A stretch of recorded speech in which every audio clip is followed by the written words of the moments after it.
kedua, menanyakan gini, pernah dengar bahwa yang menyebabkan manusia istilahnya bisa Pak Amin nge-freeze ini. Allah. Mohon izin diulangi Kemudian, Pak Amin. oh siap. Kita pernah mendengar bahwa yang menyebabkan manusia itu bisa masuk surga tidak hanya karena amalan kita pribadi gitu ya, tapi juga karena rahmat Allah. Banyak misalkan kita contoh-contoh seperti yang memberi air minum pada anjing gitu ya, itu bisa masuk surga. Nah, kemudian apa yang pada akhirnya menjaga amalan-amalan kita semua agar tidak jatuh pada sifat sombong karena sudah merasa memberi kontribusi lebih. Seperti itu, Kang. Terima kasih. Bagus sekali. Bagus sekali pertanyaan Mas Amin ya. Tentang cara kita mengukur dalam tanda kutip ya, kehebatan, dampak, kualitas amal kita. Apa yang pernah saya jelaskan sebelumnya adalah fondasi tentang bagaimana kita harus membangun perasaan di dunia ini. Kita nggak boleh merasa aman, harus merasa was-was, takut, khawatir. Disebutnya al-khauf. Istilah khusyuk dalam bahasa Arab, khusyuk itu dari kata khosyah. Khosyah itu bukan artinya konsentrasi pada Allah, bukan takut pada Allah. Arti aslinya itu khosyatillah, itu ketakutan pada Allah Subhanahu wa taala. Dan itu tidak negatif, justru takut pada Allah itu sesuatu yang sangat berkualitas, membuat kita merasa aman di depan manusia, takutnya di depan Tuhan yang manusia. Nah, amal-amal yang kita lakukan sahabat-sahabat adalah kesadaran kita bahwa amal kita itu terlalu sedikit, usia terlalu pendek, dosa kita terlalu banyak, rezeki Allah nikmatnya terlalu melimpah, target surga kita sangat tinggi. Maka kita menciptakan amal yang berdampak besar karena nyadar diri ini penuh kekurangan. Justru dengan filosofi ini kita akan merasa seluruh amal kita nggak cukup terus. Kita ingin mengejar, memburu amal-amal yang gede sekali. Ketika itu suatu hari tercapai, ternyata dampak kita besar. Di sinilah sahabat-sahabat memang ada jebakannya. Jebakan ghurur. Wah, kita udah hebat, dampak kita besar. Lihat orang-orang soleh gara-gara saya. Itu hati-hati, karena itu akan membakar semua amal-amal kita.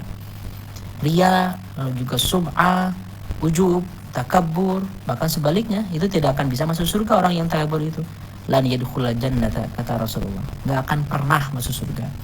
Man kana fi qalbihi mithqala dzarratin min kibr, kalau di dalam kalbunya ada sebesar biji atom sifat sombong, nggak akan pernah masuk surga.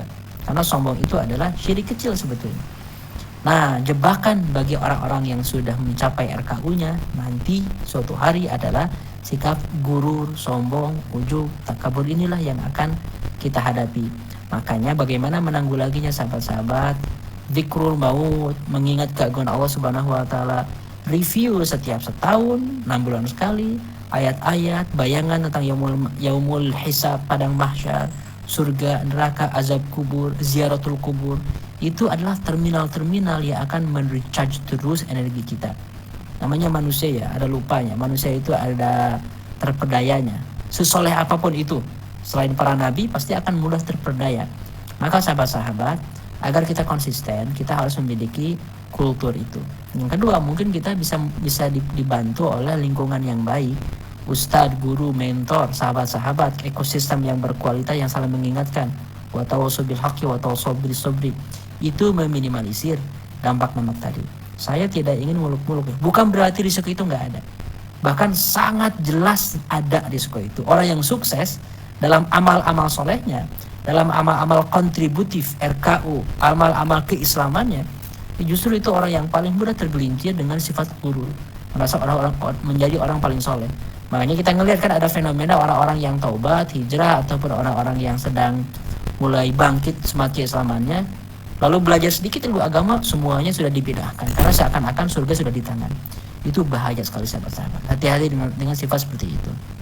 Adapun rahmat Allah itu prerogatif Allah yang tidak bisa kita atur. Kisah-kisah tentang seorang perempuan yang tidak berakhlak, tiba-tiba di hayatnya diampuni Allah karena memberi minum seekor anjing, itu ada ceritanya dalam fadhail amal, dalam fadilah sebuah amal. Tapi sahabat-sahabat, itu tidak menjadi patokan ukuran yang kita kejar. Ya alhamdulillah si perempuan ini dapat ampunan Allah, dapat rahmat Allah, tapi kita belum tentu. beramal berapa maksiat terus di akhir hayatnya mana ya? Nanti ada binatang yang kelaparan saya kasih makan, kasih minum. Diampuni Allah enggak juga seperti itu. Belum tentu ya. Rahmat Allah Subhanahu wa taala inilah yang akan memasukkan kita ke dalam surga, bukan amal kita.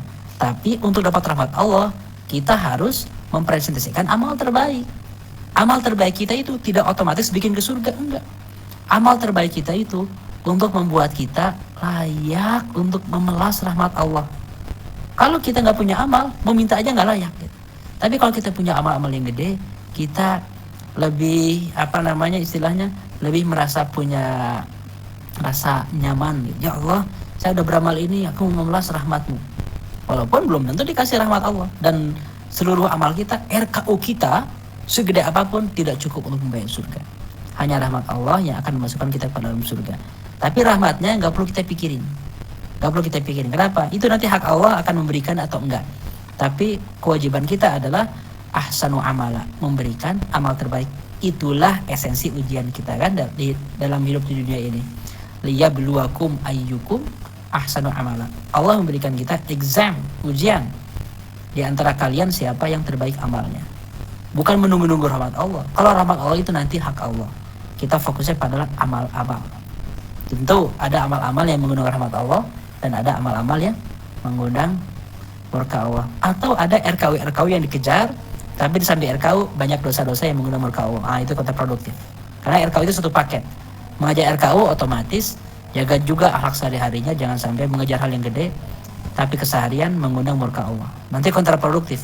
RKU-nya tercapai tapi nggak dapat rahmat Allah, nggak bisa masuk surga juga. Wallahu a'lam.